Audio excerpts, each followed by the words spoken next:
ఆయన ఇష్టాన్ని వెతుకుతున్న నీకు, ఆయన చిత్తాన్ని వెతుకుతున్న నీకు దాచిపెడతాడు. నీ ఇష్టాలను నెరవేర్చడం కోసం దాచిపెడతాడు ఆయన. వెంటనే అందాల్సిందైతే తక్షణమే అందేటట్టు చేస్తాడు. కొంచెం టైం తీసుకోవాల్సి ఉంటే నువ్వు ఆశించిన దాన్ని అలాగా దృష్టించి మౌనంగా ఉంటాడు. తగిన కాలమందు నీకు ఇస్తాడు. ఎట్లా అంటే లేఖనమే చెప్తుంది, అడుగు వాటి కంటేనో ఊహించు వాటి కంటేనో అత్యధికముగా దయచేయగల దేవుడు. నువ్వు అడిగింది గోరంత అయితే నా ప్రభు ఇచ్చేది కొండంత.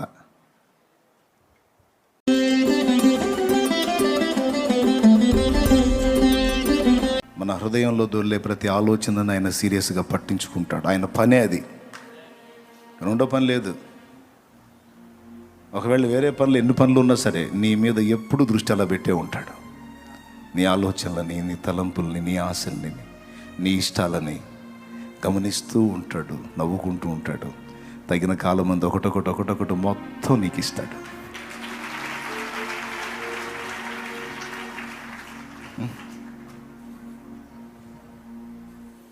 నా అనుభవం నేను చెప్పా. జస్ట్ ఈ ఒక్కటే కాదు, ఇన్ని ఈరోజు కూడా అందుకే చెప్తున్నా, నాకు ఇది ఇష్టం, అది ఇష్టం, నాకు ఇవి జరిగితే బాగుండు, ఇది వస్తే బాగుండు, అది అయితే బాగుండు, ఇలా ఉంటే బాగుండు, ఇది ఇలా కుదిరితే బాగుండు, ఇలా అయితే బాగుండు, అది బాగుండు, ఇది బాగుండు, అన్ని బాగుండులన్నీ ఉన్నాయి కదా నీ దగ్గర. ఈ బాగుండుల లిస్ట్ అంతా ఆయన దగ్గర ఉంటుంది. ఆయన దగ్గర ఉంటుంది. చక్కగా అవన్నీ గుర్తుపెట్టేసుకుంటాడు, భద్రం చేసుకుంటాడు. సరే, ఇది బాగుండు, అది బాగుండు, ఈ బాగుండులన్నీ నువ్వు పక్కన పెట్టేసి ఆయన ఇష్టాన్ని వెతుకుతూ ఉంటావు చూడు. ఇట్లా చేస్తే ఆయన సంతోషపడతాడు, ఇలా చేస్తే నా ప్రభు ఆనందపడతాడు, నేను ఇలా ఉంటే ఆయనకి ఇష్టం, నేను ఇలా చేస్తే ఆయనకి ఇష్టం అని ఆయన ఇష్టాలు వెతుకుతూ ఉంటావే, ముచ్చట పడతాడు, మురిసిపోతాడు. ఆయన ఇష్టాన్ని వెతుకుతున్న నీకు, ఆయన చిత్తాన్ని వెతుకుతున్న నీకు దాచిపెడతాడు. నీ ఇష్టాలను నెరవేర్చడం కోసం దాచిపెడతాడు ఆయన. వెంటనే అందాల్సిందైతే తక్షణమే అందేటట్టు చేస్తాడు. కొంచెం టైం తీసుకోవాల్సి ఉంటే నువ్వు ఆశించిన దాన్ని అలాగా దృష్టించి మౌనంగా ఉంటాడు. తగిన కాలమందు నీకు ఇస్తాడు. ఎట్లా అంటే లేఖనమే చెప్తుంది, అడుగు వాటి కంటేనో ఊహించు వాటి కంటేనో అత్యధికముగా దయచేయగల దేవుడు. నువ్వు అడిగింది గోరంత అయితే నా ప్రభు ఇచ్చేది కొండంత. అయితే ఇక్కడ షరతులు వర్తిస్తాయి. షరతు ఏంటి అంటే ఆయన ఇష్టాన్ని వెతికే తన బిడ్డల విషయంలో. కాబట్టి మనం ఆయన మీద దృష్టి పెట్టాలి. ఈరోజు మీరు అందుకే వచ్చారు, నాకు అదే సంతోషం. అందుకే చెప్తున్నా, ఆయనే కావాలి, ఆయన సన్నిధి కావాలి, ఆయన ఆత్మ కావాలి, ఆయన బలం కావాలి, ఆయన ప్రసన్నతను అనుభవించాలి, ఆయన ప్రభావంతో నింపబడి బాగా పైసలు సంపాదించాలనే నో, నశించిపోతున్న ఆత్మలను రక్షించాలి, సాతాను కోటలు కోల్చాలి, దుష్టుని కార్యాలను అడ్డగించాలి, నశించిపోతున్న జీవితాలను ప్రభావితం చేయాలి, కూలిపోతున్న కుటుంబాలని కట్టాలి, ఆత్మహత్యలను ఆపాలి, త్రాగుబోతుల్ని రక్షించాలి, దుర్మార్గుల్ని రక్షించాలి, నరహంతకుల్ని రక్షించాలి, మార్చాలి. ఆ పాపిష్టి బంధకాల్లోంచి వారిని బయటికి తీసుకొని రావాలి. దానికోసం దేవుడు నన్ను సిద్ధపరచాలి, దేవుని సంతోషపెట్టాలి.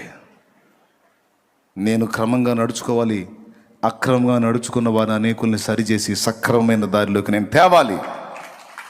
అందుకోసం ఆయన శక్తి నాకు కావాలి.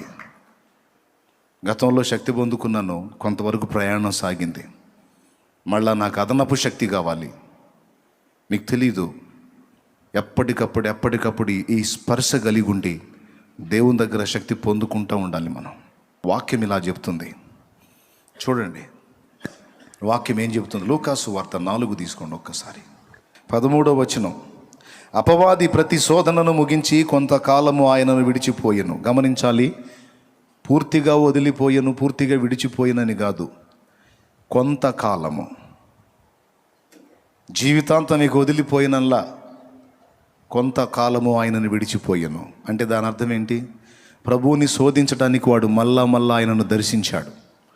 అయితే ఇక్కడ 40 దినములు ఉపవాస ప్రార్థనలో ప్రభు అరణ్యములో జీవించాడు, లోకానికి వేరుగా, తండ్రికి దగ్గరగా. ఆ టైంలో 40 రోజులు శోధించి తర్వాత ప్రతి శోధనను ముగించి అన్నారు. అక్కడ ప్రతి శోధన అన్న మాట కూడా చూడండి, ఆ మాట అండర్లైన్ చేసుకోండి. అపవాది ప్రతి శోధనను అంటే ఒక రకంగా శోధించాల, ఆయన్ని ఒక రకంగా శోధించాల, రకరకాలుగా శోధించాడు. అంటే వాడి దగ్గర కొన్ని వెరైటీలు ఉన్నాయన్నమాట శోధించడాల్లో, వాడి శోధనల్లో ఆ వెరైటీలన్నీ ఉపయోగించాడు ఆయన మీద. ప్రతి శోధనలో గెలుపు పొందాడు. మనకి మెట్టుకు 3 కనపడతాయి అక్కడ. రాళ్ళను రొట్టెలుగా చేసుకొని తిను, శిఖరం మీద నుండి దూకు, నా కాలు మొక్కు. ఈ 3 రకాల శోధనలు: శరీరాశ, నేత్రాశ, జీవపు డంబం. ప్రతి విధమైన ప్రతి శోధనను ముగించి కొంతకాలం వదిలిపోయాడు. ఆ తర్వాత వాడు వదిలి వెళ్ళిన తర్వాత రాయబడి ఉంది, అప్పుడు యేసు ఆత్మ బలముతో గలిలయకు తిరిగి వెళ్ళెను. ఆయనను గూర్చిన సమాచారము ఆ ప్రదేశమందంతటా వ్యాపించెను. దేవునికి స్తోత్రం చెప్తావా? గట్టిగా చెప్తావా? మొదటి విషయం అక్కడ అయిపోయింది. స్టార్టింగ్లో ప్రేయర్ చేశాడు, ఆత్మ బలంతో నింపబడ్డాడు. ఇక ఆ తర్వాత అరణ్యపు అనుభవంలోకి ప్రభు వెళ్ళలేదా? ఆ తర్వాత అరణ్యపు అనుభవంలోకి ప్రభు వెళ్ళలేదా అంటే మీరు గమనించాలి, అనేక సార్లు వెళ్ళాడు ఆయన. చెప్పాలంటే ప్రతిరోజు వెళ్ళాడు. చాలా క్రమశిక్షణగా ఆ పని చేశాడు ఆయన. ఒకసారి ఆత్మబలంతో నింపబడ్డ తర్వాత అంతటితో ఆగకుండా మళ్ళా తండ్రిని సమీపించి కొలత లేకుండా ఆత్మను పొంది ఆ శక్తితోనే ఆయన జీవించి భూమి మీద సజీవుడు మన మానవ శరీరంతో జీవించినంత కాలం మానవాతీతమైనటువంటి కార్యాలు జరిగించిన, మానవులకు సాధ్యం కాని ఒక అసాధారణ జీవితాన్ని జీవించి చూపించిన. ఇదంతా ఎలా సాధ్యమైందంటే దేవుని పరిశుద్ధాత్మ సహాయంతోనే సాధ్యమైంది. ఒక రోజంతా మనం ఆరోగ్యంగా తిరిగి పని చేసుకోవాలంటే 3 సార్లు తినాలి. ఒకసారి తిన్న తర్వాత ఆ శక్తితో రోజంతా పని చేయగలమా? పొద్దున తిన్న ఆహారం మధ్యాహ్నానికి జీర్ణం అయిపోతుంది. మళ్ళా జీర్ణ రసాలు ఉత్పత్తి అయిపోయి మేత వేయరా అని అడుగుతాయి. పొద్దున వేసాకంటే ఊరుకుంటాయా? సాయంత్రానికి ఏమంటది? ఎరా మధ్యాహ్నం వేయలేదు, సాయంత్రం కూడా ఏవా, అట్లయితే నీకు శక్తి ఉండదురా, నువ్వు అడ్డం పడటమే. గమనించు, ఏ పూటకు ఆ పూట ఆహారం తిని శరీరానికి శక్తినిచ్చి ఎలా నడిపించుకుంటున్నావో మన ఆత్మకు కూడా ఎప్పటికప్పుడు శక్తిని సరఫరా చేయనట్లు జాగ్రత్త పడాలి, మెలకువగా ఉండాలి. ఇది భక్తి సాధకులందరూ గ్రహించాల్సిన సంగతి. దానికోసం ఎప్పటికప్పుడు దేవునితో సంబంధాన్ని ఏర్పరచుకొని దేవుణ్ణి కలుసుకుంటూ ఉండాలి. యేసయ్యను తీసుకెళ్ళి అరణ్యంలో అనుభవాలు నేర్పి వదిలాడు. ఆత్మ బలముతో ఎన్నో కార్యాలు చేశాడు. ఆత్మ బలముతో నిండి లైన్లోకి వచ్చిన తర్వాత ఆయనను గూర్చిన సమాచారము ఆ ప్రదేశమందంతటా వ్యాపించను. అంటే ఇక మహిమ స్టార్ట్ అయింది, వర్క్ స్టార్ట్ అయింది. ఆయన సంచరించడం కాదు, ఆయనను గూర్చిన వార్త వెళ్ళిపోయింది. నువ్వు పరిగెత్తటం కాదు, దేవుని శక్తి పొందుకొని ఒక దగ్గర నువ్వు కూర్చుంటే మొత్తం నీ దగ్గరకు పరిగెత్తుతారు. అది ఇక్కడ విషయం. నువ్వు పరిగెత్తాల్సింది దేవుని పాదాల దగ్గరికి. దేవుని పాదాల దగ్గరకు పరిగెత్తితే ఆయన శక్తిని నీకు ఇచ్చి నిన్ను నిజంగా వెలిగిస్తే, దేవుని శక్తితో నింపబడి నిజంగా నువ్వు వెలిగితే, మరీ ఖాళీగా కూర్చోకుండా కొంత పని నువ్వు చేస్తూ ఉంటే ఆ వార్త దావాలనమే వ్యాపించి అంతకంత అయ్యి నిన్ను కూర్చున్న సమాచారం సిరియా ఎక్కడా, షోమ్రోన్ ఎక్కడా? ఎలీషా షోమ్రోన్లో ఉన్నాడు, సిరియాలో నయమాన్ ఉన్నాడు. బానిస పిల్ల చెప్పింది, షోమ్రోనులో ప్రవక్త ఉన్నాడు, నా యజమానుడైన నయమాను. షోమ్రోనులో ఉన్న ఆ ప్రవక్త దగ్గర కానీ వెళితే ఈ రోగం నుండి విడుదల పొంది బాగుపడతాడని నేను గ్రహించాను అమ్మగారు, మీ ఆయనకి చెప్పండి అని చెప్పింది. బానిస పిల్ల 2 రాజుల్లో 5లో ఉంటుంది. ఇంటికి పోయి నాకు చూడండి, ఇప్పుడు నాకెళ్ళి చూడండి. దేవునికి స్తోత్రం, హల్లెలూయా. చెప్పింది, వచ్చాడుగా. నయమాన్ దగ్గరికి ఎలీషా పోయాడా? ఎలీషా దగ్గర నయమాన్ వచ్చాడా? నేను చెప్తుంది అది. అంటే ఏందన్నయ్య, మనం తిరగొద్దా, సేవ చేయొద్దా? అబ్బా తిరగొద్దు నువ్వు ఎవరు చెప్పారమ్మా? నువ్వు పోటు పొడుస్తానంటే ఎవరు పొడవద్దు అన్నారమ్మా? పొడు, కాకపోతే ఒట్టిపోట్లు కాదమ్మా, కాస్త గట్టిగా ఉండాల. కార్యం చేస్తే సరిగ్గా ఉండాలంటే ఏం చేయాలా? దేవునితో కలుసుకోవాలా, శక్తి పొందుకోవాలా. శక్తి పొందుకొని బయలుదేరితే అప్పుడు కదులుతాయి ఎక్కడెక్కడ వ్యవహారాలన్నీ. నువ్వు ఆ శక్తి పొందుకోవు, అసలు అది నీలో తరుగైన పోయిందన్న సంగతే నీకు తెలియదు. ఏదో చేయాలని పరిగెత్తి సగం బడ ఊడిపోయా. దేవునికి స్తోత్రం కలుగునుగాక, హల్లెలూయా. సగం బడ ఊడిపోయా, సగం బడ తెలిపైపోయా, సాధించింది ఏం లేకపోయా. కాదు, శక్తితో నింపబడాలి. దేవుని శక్తితో మనం నింపబడినట్లు అప్పటికి మనలో ఉన్నవన్నీ కూడా దేవుడు మొదట ఖాళీ చేయాలి. ఖాళీ చేసి ఆయన తన శక్తితో నిన్ను నింపాలి. దేవునికి మహిమ, హల్లెలూయా.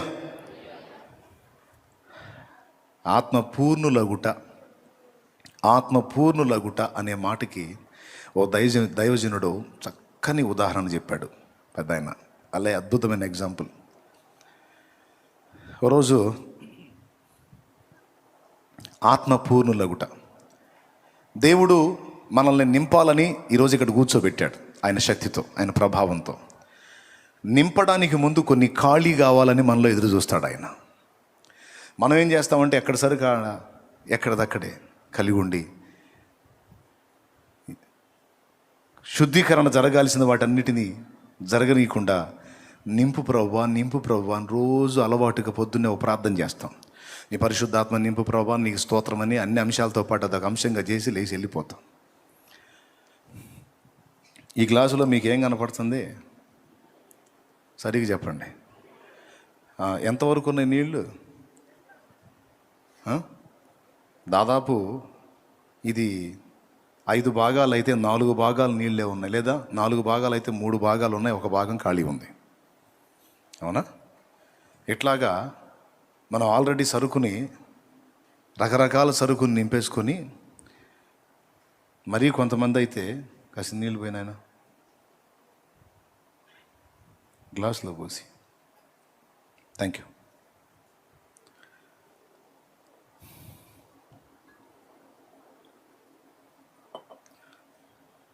ఇక్కడ దాకా పేకల దాకా లోకపు చెత్తతో నింపుకొని దేవుని ముందు మోకాళ్ళలోని, ప్రభా నింపు అంటే ఖాళీ ఏదిరా అంటాడు. ఖాళీ ఎందుకు లేదు ప్రభా? ఉందిలే Prabha, holy spirit, full holy spirit. ఒరే నువ్వు ఆల్రెడీ ఫుల్ అయిపోయి ఉన్నావురా, సరిగ్గా చూడు అంటాడు.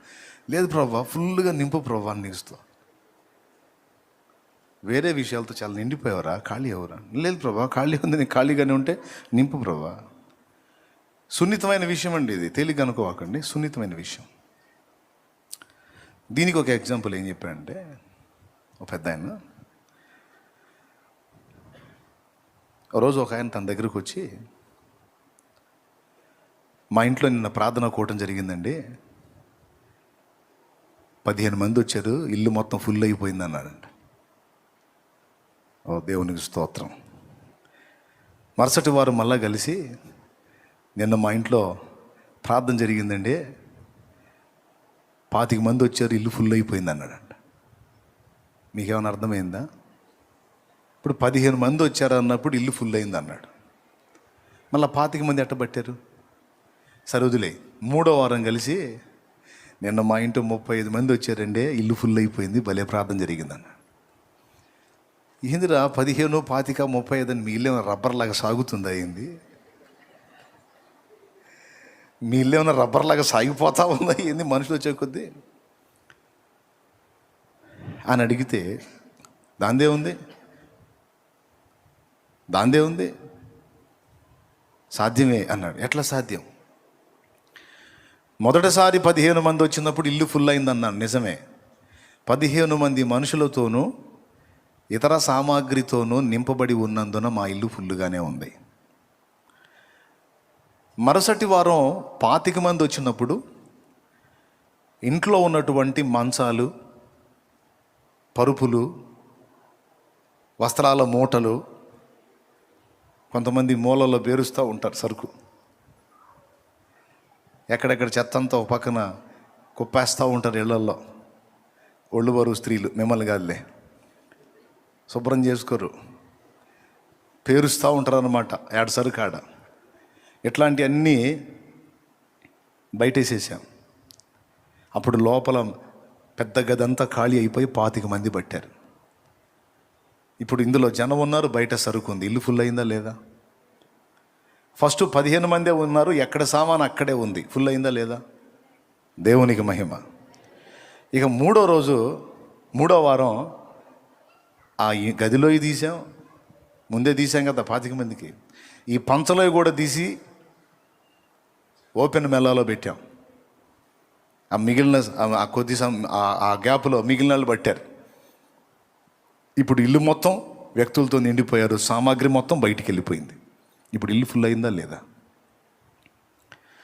ఇది మన లోపల ఖాళీ కావాల్సినవి కొన్ని ఉన్నాయి. ఎవరికి వాళ్ళకి తెలిసిద్ది, నేను ఇంకా ఏమేం ఖాళీ చేసుకోవాలి, ఎక్కడ నేను ఇంకా తరుగు ఉన్నాను, ఇంకా ఏమి ఉండకూడనివి నాలో ఉన్నాయి, అవన్నీ ముందు తొలగిస్తే, నేను చెప్తున్నా, నువ్వు ఎంత ఖాళీ అయితే అంత నింపబడతావు. లోకపు చెత్తతో, లోకపు వ్యవహారాలతో, లోకపు సంగతులతో ఎంతగా నిండిపోయావో, వాటన్నిటిలో నుంచి ఎంత ఖాళీ అయితే దేవుని ఆత్మశక్తితో అంతగా నింపబడతావు. గోధుమ గింజ భూమిలో పడి చావకుండిన ఎడల అది ఒంటిగానే ఉంటుంది, కానీ అది చచ్చిన ఎడల బహుగా, అది ఏ స్థాయిలో నువ్వు గ్యాప్ ఇస్తావో ఆ స్థాయిలోనే దేవుడు నీలో ప్రవహించడం మొదలు పెడతాడు. ఏ స్థాయిలో నువ్వు దేవునికి అందుబాటులోకి వస్తావో ఆ స్థాయిలోనే నిన్ను వాడగలుగుతాడు. నువ్వు కంప్లీట్గా ఖాళీ అయి దేవునికి అప్పగించుకున్నావు అనుకో, కంప్లీట్గా నిన్ను శక్తితో నింపి వాడుకుంటాడు ఆయన. గట్టిగా స్తోత్రం చెప్పండి ఒకసారి. సో దేవుని శక్తిని పొందుకోగోరి మనం వచ్చాము. ఇప్పుడు ఆ శక్తితో నింపబడాలంటే ముందు మనలో ఖాళీ కావాల్సిన ఏంటో కొన్ని మనం చూసుకోవాల్సిన సంగతి ఉంది. పొద్దున కొన్ని చెప్పాను, రాత్రి కొన్ని చెప్పాను. ఇలాగా మనకే చెప్తున్నాడా, బైబిల్లో ఎవరికన్నా జరిగిందా అంటే జరిగింది. మోషేని దేవుడు తన పని కొరకు పిలిచినప్పుడు దాదాపు 40 ఏళ్ల ప్రాయములో ఇశ్రాయేలు జనాంగాన్ని విమోచిద్దామని బయలుదేరాడు మోషే. కానీ అప్పటికి మోషే ఖాళీగా లేడు. దేవుని ఏర్పాటు అతనికి తెలుసు, కానీ దేవుని పరిశుద్ధాత్మ శక్తి, దేవుని అభిషేకం అతని మీదకి ఇంకా రాలా. ఎందుకో తెలుసా? ఐగుప్తీయుల సకల విద్యలతో సరుకంతా నింపుకొని కూర్చున్నాడు. మాటల యందు నేర్పరితనం, ఐగుప్తీయుల సకల విద్యల యందు ప్రావీణ్యత పొంది సరుకంతా నింపుకున్నాడు. ఏ సరుకు? ఇశ్రాయేలీల దేవుడైన యెహోవా ఇచ్చిన సరుకు కాదు, ఐగుప్తు సరుకు. ఐగుప్తు అంటే దేనికి గుర్తు? లోకానికి గుర్తు. లోక సంబంధమైనటువంటి సరుకు అంతటితో నింపబడ్డాడు. ఎన్నేళ్ళు? బాల్యం మొదలుకొని 40 ఏళ్ల ప్రాయం వరకు మోషేలో నింపబడిన సరుకంతా ఐగుప్తు సరికే. స్తోత్రం, హల్లెలూయా.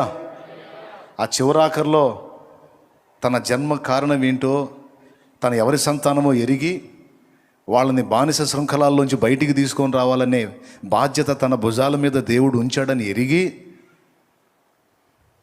ఈ ఐగుప్తు సరుకంతా ఎక్కడిదక్కడ లోపల పెట్టుకొని తాను ఉన్న ఫలంగా వెళ్ళి వాళ్ళని బయటికి తేవాలని చూశాడు. నేను చెప్పనా,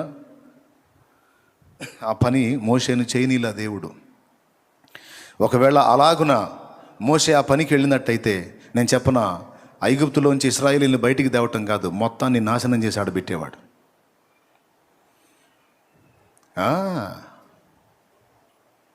అందుకే దేవుడు ఏం చేయాల్సి వచ్చిందో తెలుసా? ఓ చిన్న కార్యాన్ని అనుమతించి అక్కడి నుంచి మోషే జంప్ అయ్యేటట్టు చేశాడు.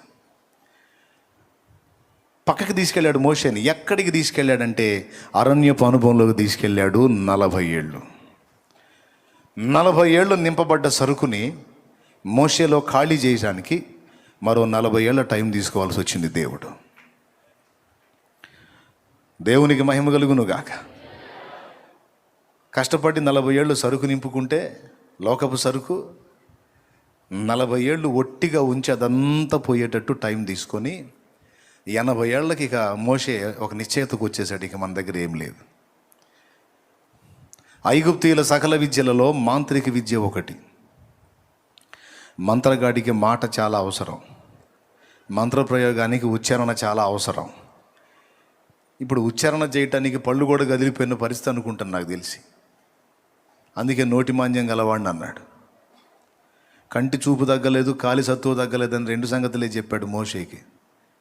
ఇక పళ్ళు ఒళ్ళు సంగతి చెప్పలా, కళ్ళు కాళ్ళ గురించే చెప్పాడు. మరి అక్కడ పరిస్థితులు ఎట్టున్నాయో మీరు అక్కడ పోయినాక అడగండి, ఇక్కడ నన్ను అడగండి. దేవునికి స్తోత్రం. గట్టిగా చెప్పాలి ఒకసారి, హల్లెలూయా. 120 ఏండ్లు మోషేకి కంటి చూపు తగ్గలేదు, కాలి సత్తువ తగ్గలేదు అన్నాడు. ఇక పళ్ళ సంగతి చెప్పాలా మరి? అంటే పళ్ళు వృద్ధాప్యంలో కదిలిపోవటమే కాదు, కొంతమందికి ఏది పడితే తిని పళ్ళు ఖరాబ్ అయిపోయి పటకారా పెట్టి పీకేస్తూ ఉంటారు. కొంతమంది వాళ్ళే దారాలు పెట్టి అయి పెట్టి లాగేసుకొని పళ్ళు తీసేసుకొని ముఖం వాసేసుకొని వచ్చి కనపడుతుంటారు నాకు. ఏంటంటే ప్రార్థన చేయన్నయ్య, ఏం చేసాడు, దారం పెట్టలేక ఊడొచ్చింది కానీ మొత్తం వాసింది, స్వస్థపరచురు. ప్రయోగాలు చేస్తుంటారు. మొత్తానికి ఏ ప్రయోగం చేసాడు ఏం ఓడగొట్టి. ఐగుప్తీయుల సకల విద్యలలో మాంత్రిక విద్య ప్రఖ్యాతిగాంచింది. సకల విద్యలు నేర్చుకున్నాడని ఉంది. అంటే అందులో బహుశా మోషేకి మాంత్రిక విద్య కూడా తెలిసి ఉండాలి. ఒకవేళ వాటన్నిటిని ఉపయోగించి తెద్దామనుకుని ఉండొచ్చు, అవన్నీ ఉడకవు. అందుకే దేవుడు తీసుకెళ్ళి మొత్తాన్ని ఖాళీ చేశాడు. చివరికి మండుచున్న పొదలో అగ్ని జ్వాలల నడిమి దేవుడు మోషేకి ప్రత్యక్షమైనప్పుడు మోషే మెంటల్ కండిషన్ ఎలా ఉందో తెలుసా? ఇక నా వల్ల ఏమీ కాదు, ఇక దేవుడు తీసుకుంటే చచ్చిపోవటమే అనే మెట్టుకొచ్చాడు. ఆయనే రాశాడు 90వ కీర్తన, పాడాడు. నరుని ఆయుష్కాలము 70 సంవత్సరములు, అధిక బలమున్న 80 ఏళ్ళు. అంటే ఇంక 80 దాటితే లేదనేగా రాశాడు. అంటే ఆయన కండిషన్, ఆయన మానసిక స్థితి అలాగైపోయింది. 80 ఇంకా దాటితే ఇంక లేదు, వాడున్న ప్రయాసము ఆయాసము దుఃఖమే. 80 దాటితే అంటే ఆ 80కి వచ్చేటప్పటికి మోషే శరీరంలో చాలా మార్పులు జరిగి ఐగుప్తులో 40 ఏళ్ళు పొందిందంతా ఖాళీ అయిపోయి చివరికి చావు కోసం ఎదురు చూస్తున్న కండిషన్లో ఉన్నాడు. ఖాళీ అయిపోయాడు. అందుకే దేవుడు పిలిచిన, నేను శక్తివంతుడిగా ఉన్నప్పుడు నన్ను నువ్వు పిలవనైతివి, అంతా అయిపోయి ఇక సావుకు ఊరు రమ్మంటుంది, కాడు రమ్మంటుంది, ఊరు పొమ్మంటుంది అన్న కండిషన్లో ఉన్నప్పుడు ఇప్పుడు పిలుస్తా ఏమనికి వస్తానయ్యా అని 4 సార్లు అడ్డు తగిలాడు. దేవుడు ఏమన్నాడు తెలుసా? ఈ 40 ఏళ్ళు నిన్ను ఖాళీ చేశానయ్యా, ఇప్పుడు ఖాళీ అయిపోయావు, ఇక ఇప్పుడు ఏది చేయాలన్నా నీకు దిక్కు లేదు, నా మీద ఆధారపడటమే. పూర్తిగా నీవు నా మీద ఆధారపడినంతగా నిన్ను సిద్ధపరచుకున్నాను. ఇప్పుడు ప్రతి విషయంలో నీకు నా వైపే చూస్తావు. ఇక నాకు కావాల్సింది అది. ఇక అక్కడి నుంచి అయిపోయింది నా జీవితం అన్నకాడి నుంచి మరో 40 ఏళ్ళు పొడిగించి తను చేయాలనుకున్న సేవ అంతా 40 ఏళ్లలో చేసి మోషేని తీసుకున్నాడు, చేయించి 40 ఏళ్ళు. ఫస్ట్ ఏం చేశాడు? దేవుని శక్తితో మోషేని నింపక మునుపు మోషేని ఏం పని చేశాడు? మోషేలో అన్నిటినీ దొళ్ళగొట్టే పని చేశాడు, ఖాళీ చేసే పని చేశాడు 40 ఏళ్ళు. ఈరోజు చెప్తున్నాను, చాలామంది కొంతమంది నేను వాడబడట్లేదు, నన్ను దేవుడు ఎందుకో అన్ని విషయాల్లో సరిగా వాడుకోవట్లేదు కొంతమంది దైవజనులు వాపోతూ ఉంటారు. చింతపడొద్దు. దేవుడు నిన్ను ఖాళీ చేస్తున్నాడు. ఒకవేళ దేవుడు ఖాళీ చేయటం పని సంపూర్తి అయిన తర్వాత రెండో పని స్టార్ట్ అయింది. ఖాళీ చేసిన దేవుడే తిరిగి తన శక్తితో నింపటం మొదలు పెడతాడు. మొదట ఖాళీ చేస్తాడు, తర్వాత నింపుతాడు, నింపిన తర్వాత పంపుతాడు. అప్పుడు వాడబడతావు నువ్వు బలంగా. ఇస్తాడు అవకాశం. ఒకసారి గలతీ పత్రిక మీరు తీయగలిగితే 1వ అధ్యాయము 15, 16, 17 వచనాలు చూడు. అయినను తల్లి గర్భమునందు పడినది మొదలుకొని నన్ను ప్రత్యేకపరిచి తన కృపచేత నన్ను పిలిచిన దేవుడు నేను అన్యజనులలో తన కుమారుని ప్రకటింపవలనని ఆయనను నా యందు బయలుపరపను అనుగ్రహించినప్పుడు మనుష్య మాత్రులతో నేను సంప్రదింపలేదు. నాకంటే ముందుగా అపోస్తలులైన వారి యొద్దకు యెరూషలేమునకైనను వెళ్ళలేను గాని వెంటనే అరేబియా దేశంలోనికి వెళ్ళి తిని పిమ్మట దమస్కు పట్టణమునకు తిరిగి వచ్చి తిని. దేవునికి స్తోత్రం కలుగును గాక. హల్లెలూయా. తర్వాత అటుపైన 3 సంవత్సరములైన తరువాత కేఫాను పరిచయం చేసుకున్న వలనని యెరూషలేమునకు వచ్చి అతనితో కూడా 15 దినములుంటిని. చూడండి, పౌలు పిలువబడినప్పుడు, పౌలు దేవుని దర్శనం పొందిన తరువాత, దేవుని పిలుపు అందుకున్నప్పుడు వెంటనే అతను ఎక్కడికి తీసుకెళ్ళబడ్డాడో చెప్పాడు. అరేబియా దేశమునకు కొనిపోబడ్డాను అన్నాడు. అరేబియా దేశం కొనిపోబడ్డ తరువాత తిరిగి వచ్చిన తరువాత మరో 3 సంవత్సరాలు గడిచిన తరువాత కేఫాను కలుసుకున్నాడు. దేవునికి మహిమ. అంటే దేవ దర్శనం పొందుకున్న తర్వాత, దైవ ప్రత్యక్షత పొందుకున్నాక, దేవుని వాక్కు పొందుకున్నాక వెంటనే వెళ్ళి అపోస్తలుని కలుసుకొని వెంటనే సేవలోకి హడావుడి కాలేదు. కానీ ముందు అక్కడి నుంచి అరేబియా దేశంలోకి వెళ్ళాడు. ఆ తర్వాత వచ్చి 3 ఏళ్ళు ఎవరిని కలుసుకోవాలా. అంటే టోటల్గా పౌలు దర్శింపబడిన తరువాత 3 నుంచి 3.5 సంవత్సరం లేక 4 సంవత్సరాల పాటు ఇంచుమించు మెయిన్ లీడర్స్ని ఎవరిని కూడా అతను టచ్ అవ్వలేదు. దాదాపు అతను చెప్పిన మాటను బట్టి చెప్తున్నాను. ఆ తర్వాత వెళ్ళాడు. ఈ 3.5 లేక 4 సంవత్సరాల కాలం ముఖ్య నాయకుల్ని కలుసుకోకుండా పౌలు ఏం చేశాడు? పౌలు ఎందుకని దేవుడు అలాగుంచాడు అంటే, పౌలు విషయంలో కూడా దేవుడు అదే పని చేశాడు. గమలీయేలు పాదముల దగ్గర ధర్మశాస్త్రం అంతా ఎక్కించుకొని ఉన్నాడు. ఎవరు? పౌలు. గమలీయేలు పాదాల దగ్గర శిష్యరికం చేసి, శుశ్రూష చేసి, ధర్మశాస్త్రము దాని సంబంధమైన నీతి నియమం అంతా ఎక్కించుకొని ఉన్నాడు. అదంతా ఖాళీ చేయటానికి కొంత టైం దేవుడు తీసుకున్నాడు. ఖాళీ అయిన తర్వాత దేవుడు తన ప్రభావంతో, తన శక్తితో నింపి పౌలుని అద్భుతంగా వాడుకున్నాడు. ఎంత అంటే 1 కొరింథీ 3లో పౌలే చెప్తాడు, మహనీయుడు, నేర్పరి అయిన శిల్పకారుని వలె. నేర్పరి అయిన శిల్పకారుడు, మంచి పనితనం కలిగిన శిల్పకారుడు ఎలాగో నన్ను అలాగ చేశాడు సంఘపు పునాదుల విషయంలో నా దేవుడు అన్నాడు. దేవుడు తన శక్తిని, తన అభిషేకాన్ని, తన ప్రభావాన్ని ఒక వ్యక్తికి ఇవ్వక మునుపు ఆ వ్యక్తిలో లోక సంబంధమైన వాటన్నిటినీ దొళ్ళగొట్టుట లేదా తొలగించుట, వెళ్ళగొట్టుట అనే కార్యం తప్పనిసరిగా చేస్తాడు. మోషే జీవితంలో మనం ఇది చూస్తాం, పౌలు జీవితంలో చూస్తాం. మోషే దేవుని పరిశుద్ధాత్మ కలిగిన వాడు, ఆయన శక్తి కలిగిన వాడు. మీకు తెలుసా? ఎప్పుడు పొందుకున్నాడు? అరణ్యపు అనుభవంలో 40 ఏళ్ళు మొత్తం లోపల ఉన్నాయని ఖాళీ అయిపోయిన తర్వాత దేవుడు శక్తిని నింపి పంపించాడు ఐగుప్తుకి. విచిత్రం చూడండి, ఐగుప్తులో నుంచి బయటకు వచ్చాడు మోషే. ఐగుప్తులోంచి బయటకు వచ్చాడు, మిథ్యానుకు వచ్చాడు. జాగ్రత్తగా వినండి ఒక్క మొక్క. ఐగుప్తులో నుండి మోషే మిథ్యానుకు వచ్చాడు. ఇప్పుడు ఆయన ఐగుప్తులో ఉన్నాడా? పక్కకు వచ్చాడా? నోరు తెరిచి చెప్పండి. వచ్చాడా? విచిత్రం చెప్పనా? ఐగుప్తులో నుంచి అయితే పక్కకు వచ్చాడు, కానీ ఆయనలో ఐగుప్తు అలానే ఉంది. అర్థమైందా? ఐగుప్తు దేశంలో నుండి పక్కకు వచ్చాడు, కానీ ఐగుప్తు తాలూకు వ్యవహారం అంతా మోషేలోనే ఉంది. దాన్ని మోషేలో నుంచి ఖాళీ చేసి, ఉదాహరణకి ఐగుప్తాన్ని తీసే లోకం అని పెట్టుకో. అక్కడ లోకంలో నుంచి మనల్ని ప్రత్యేకపరిచాడు. ఇప్పుడు మనం లోకంలో నుంచి వేరుపరచబడ్డాం, కానీ మనలో ఉన్న లోకం ఇంకా వేరు కావాల్సి ఉంది. మోషేని ఏం చేశాడు తెలుసా? ఐగుప్తులోంచి బయటికి తెచ్చాడు. మోషేలో ఉన్న ఐగుప్తును బయటికి తీశాడు. తర్వాత తన శక్తిని నింపి మళ్ళీ ఐగుప్తులోకే పంపించాడు. లోకంలోంచి మనల్ని వేరు చేశాడు.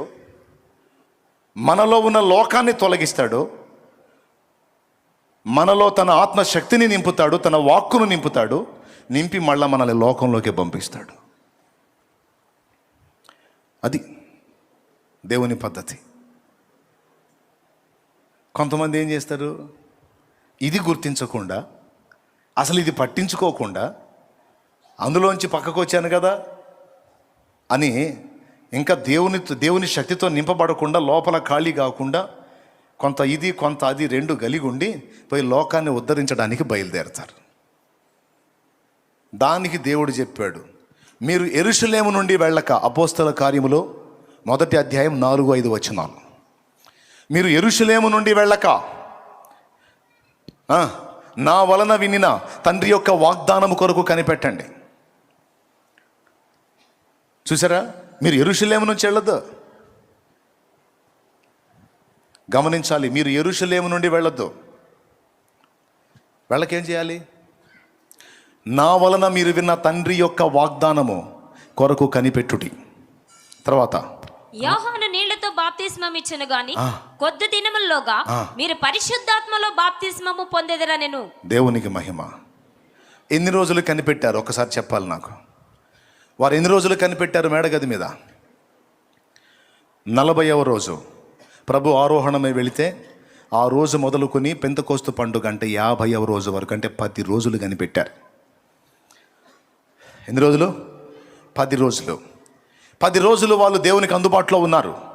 దేవా, ఇంకా మాలో ఏం ఖాళీ కావాలో అదంతా ఖాళీ చేయి, మమ్మల్ని శుద్ధి చేయి, మాకు నీ ఆత్మను ప్రసాదించు, మాకు నీ శక్తిని నింపు.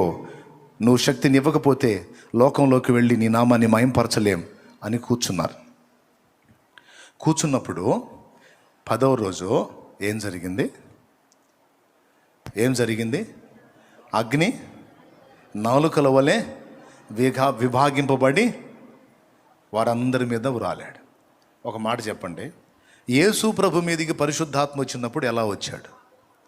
పెద్దగా చెప్పాలి, పావురాకారంతో వచ్చాడు. మరి వీళ్ళ మీద కూడా పావురాకారంతో రావాలి కదా. మరి వీళ్ళ మీదకి అగ్ని రూపంలో ఎందుకు వచ్చాడు?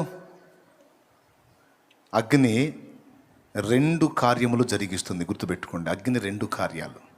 1 చెత్తను కాల్చి వేస్తుంది, 2 శక్తిని పుట్టిస్తుంది అగ్ని. హల్లెలూయా, హల్లెలూయా. ఏ పాపము లేని పరిశుద్ధుడు, పాపులందరికీ రక్షణకర్త, విమోచకుడు, దారి. అగ్ని అంత పవిత్రుడు, అందుకే పావురాకారంతో వచ్చాడు. పరిశుద్ధతకు, పరిశుద్ధాత్మకు గుర్తు పావురం. తెలుసా మీకు? పావురాకారంతో వచ్చాడు. కానీ అపోస్తలుల మీదకి అగ్ని రూపంలో దిగి వచ్చాడు. 2 కారణాలు. వారిలో దహించబడాల్సింది ఉంది, శక్తి కావాల్సింది కూడా ఉంది. అగ్ని ద్వారా ఈ 2 జరుగుతాయి కనుక అగ్ని రూపుగా వచ్చి వాళ్ళని దహించాల్సినంత మట్టుకు దహించి వారికి ఇక శక్తినిచ్చి ఇప్పుడు బదండి అన్నాడు.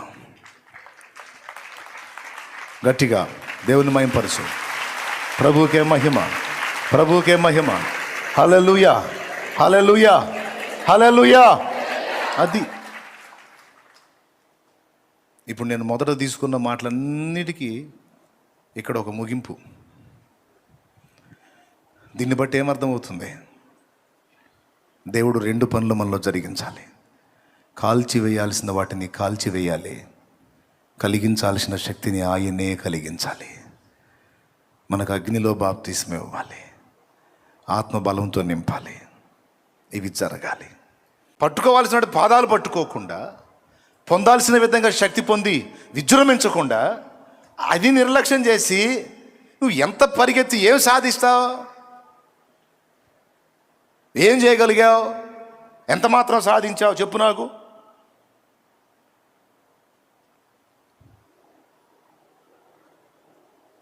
ఈరోజు గందరగోళం అయిపోతున్నాం. చాలా సులువుగా దేవుని పని చేశారు వాళ్ళు. చాలా తేలిక, సింపుల్గా. పరిశుద్ధాత్మ సహాయం ఉంటే నీకు పెద్ద అసాధ్యమైనది చాలా సింపుల్గా అయిపోయింది. ఆత్మాభిషేకం పొందినోడి రహస్యం అది.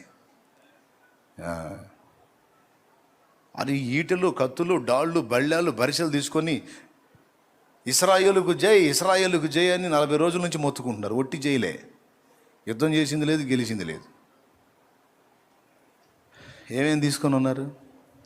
కత్తులు, ఈటెలు, బళ్ళాలు, బాణాలు, బరిసెలు, గందరగోళం, అన్ని సరుకంతా పెట్టుకొని కూర్చున్నారు.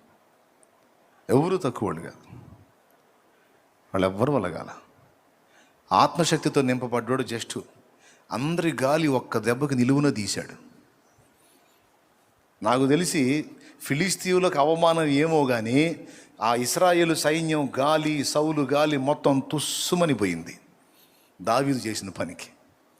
అంటే వీళ్ళందరికీ అన్నీ ఉండి కూడా అసాధ్యమైన ఒక పెద్ద పని దేవుని పరిశుద్ధాత్మ ప్రభావంతో నింపబడిన వాడు చిన్న రాయి తీసుకొని తొలగించి, ఏముంది దీనికోసం 40 రోజుల నుంచి గందరగోళం అయ్యారు మీ బొందా అన్నాడు.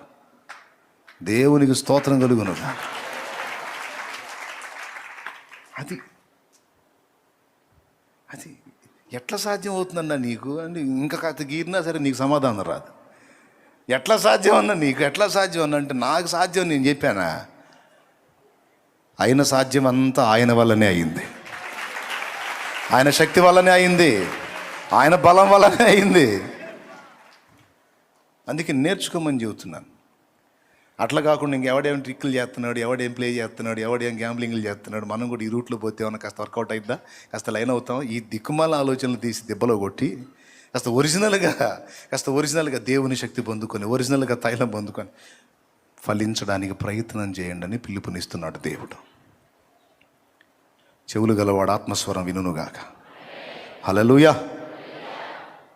ఎంత తేలిగ్గా చేసేసారు చూడండి. ఒక రౌండ్లో 3000 మంది, ఇంకొక రౌండ్లో చిన్న అద్భుతం, ఒక కాళ్ళు లేని వాళ్ళు లేపి నిలబెట్టారు అంతే. ఇంకేం చాకిరి చేశారు వాళ్ళు? ఏమైనా చేశారా? వాళ్ళకై వాళ్ళు ఏమైనా చేశారు చెప్పండి మీరు? ఊరక వాళ్ళు తోలుబొమ్మలాగా అటు పోతున్నా ఇటు వస్తున్నా సరే, వాళ్ళు నీడబడ్డా సరే వాళ్ళని బాగు చేశాడు. రోగుల్ని బాగు చేసి ఈ మామూలు మనుషుల్ని, ఈ మత్స్యకారుల్ని, ఈ సామాన్యుల్ని ఒక గొప్ప ప్రభావంతో కూడిన వ్యక్తుల్లాగా ఆయన చూపించాడు.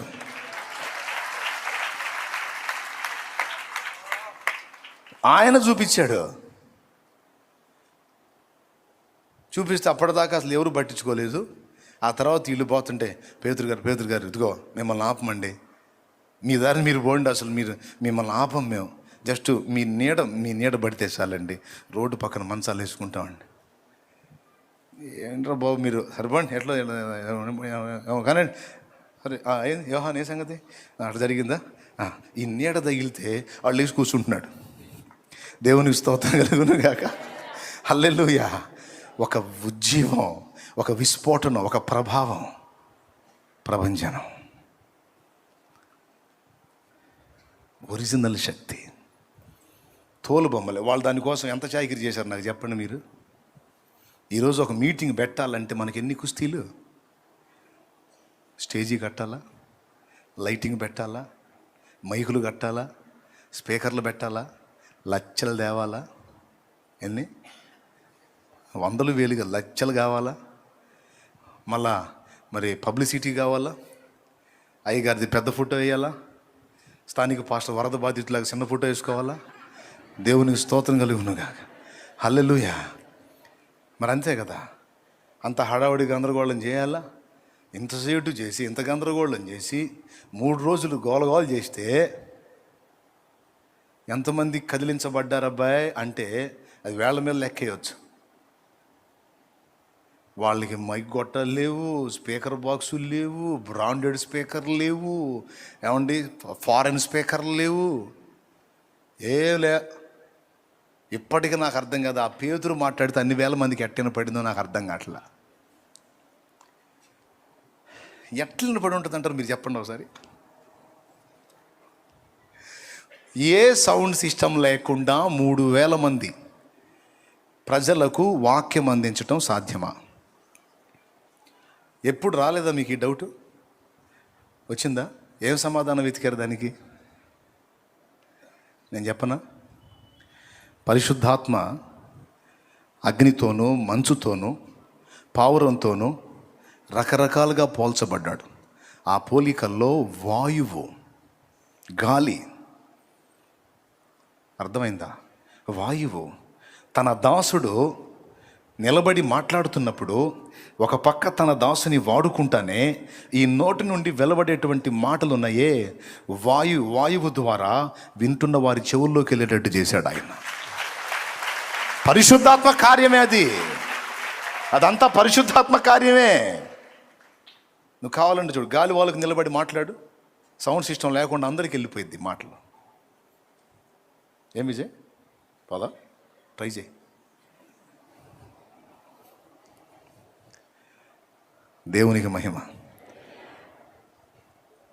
మరి ఏ వాళ్ళు నిలబడి మాట్లాడితే ఆ ఎన్నోళ్ళ చెవుల్లోకి వెళ్ళిందో, ఎంత వెళ్ళినా వాళ్ళకి నిలబడి ఎంత మాట్లాడినా అన్ని వేల మందికే.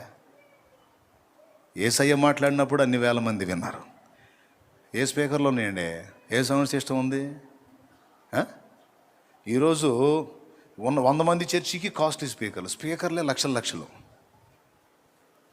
ఉండేదేమో 100 మందికేమో అంత కాస్ట్లీ. అంత కాస్ట్లీ పెట్టి మొత్తుకున్నా ఎవడు కదలటల్లా. అది కాస్ట్లీ స్పీకర్ లేవు, ఏమీ లేవు. మనకన్నా ఈ ఆకులు రేకులన్నా ఉన్నాయి, వాళ్ళకి అవి కూడా లేవు. దేవునికి స్తోత్రం కలుగును గాక. హల్లెలూయా. అమ్మో, ఏం కదలిక, ఏం ఉద్యోగం. ఒరిజినల్గా పరిశుద్ధాత్మ సహాయం. భక్తులను వాడుకొని పలికించిన వాడే పలికిన వాక్కులన్నీ వినేవాళ్ళ చెవుల్లోకి, హృదయంలోకి వెళ్ళేటట్టు చేశాడు. అందుకే పొడవుబడి ఒక రౌండ్లో 3,000, మరో రౌండ్లో 5,000. ఊళ్ళు కదిలిపోయినాయి. దేవునికి మహిమ. నువ్వు దేవుని కొరకు ఒక మంట మండాలంటే రూట్ ఇది. నిజంగా ఒరిజినల్ ఉద్యమం నువ్వు చూడాలంటే రూట్ ఇది.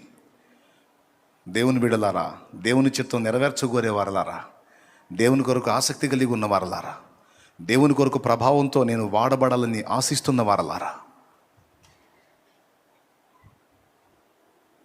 గుర్తించండి. పరిశుద్ధాత్మ ప్రభావంతో వచ్చి ఒక విత్తనం వేసి వెళ్ళాడు అంతే. తోమ జస్ట్ ఒక అగ్ని అట్లా రాజేశాడు, ఎప్పటికీ మండుతూనే ఉంది. చూడండి, దాన్ని ఆర్పటం ఎవ్వడి వల్ల కాల.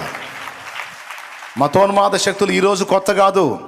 తరతరాల క్రైస్తవ సంఘ చరిత్రలో మతోన్మాద శక్తుల తిరుగుబాటు, క్రైస్తవ్యాన్ని అణిచివేయాలనుకోవటం, బైబిల్ని లేకుండా చేయాలనుకోవటం, క్రీస్తు సువార్తను నిర్మూలన చేయాలనుకోవటం ఈరోజు కొత్తగా. ఈరోజు ఏదో మురిగే రకాలు మురుగుతున్నాయని ఇది కొత్తగా ఇప్పుడు చూసేవాడికి ఇది కొత్త. తరతరాల సంఘ చరిత్రలో ఇవన్నీ పాత సంగతులే. ఆగినాయా? కొంచెం అగ్ని, తమిళనాడులో కొంచెం అగ్ని స్టార్ట్ అయ్యి ఈరోజు భారతావని అంతా సువార్త కోసం పరిగెత్తుతూ ఉంది. అగ్ని దిగిరా, నన్ను కాల్చమని అడుగుదాం, ఖాళీ చేయమని అడుగుదాం, శక్తి నిమ్మని అడుగుదాం, బలమిమ్మని అడుగుదాం, జీవాన్ని నింపమని అడుగుదాం, ప్రభావంతో నింపమని అడుగుదాం. పరిగెత్తి ఒక చిన్న జోక్ చెప్తా.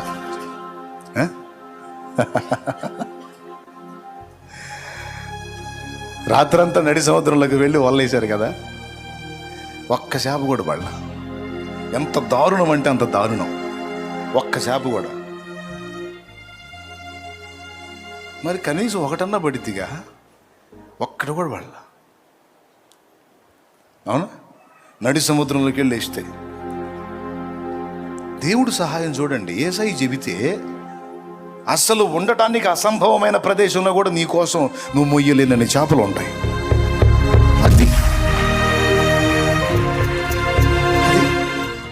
ఆశ్చర్యం ఏంటంటే పేతురికి ఏం అర్థం కాక 2 దోణెలు నింపబడినంతగా ఒక దోణిలో ఎక్కనిస్తే పక్క దోణిలో కూడా నింపి పెట్టాడు 2 అంతలు.